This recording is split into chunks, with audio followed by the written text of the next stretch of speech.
Meaning of lambda. Lambda. Lambda. Lambda. Lambda. Lambda is a term with various meanings across different fields, but generally it refers to the 11th letter of the Greek alphabet, lambda or lambda slash.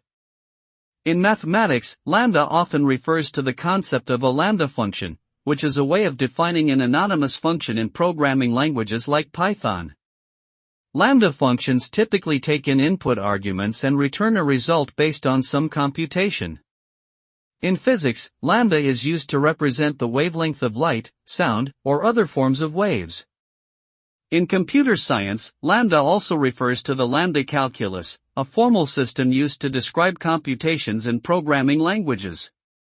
In general, the meaning of lambda can vary depending on the context in which it is used.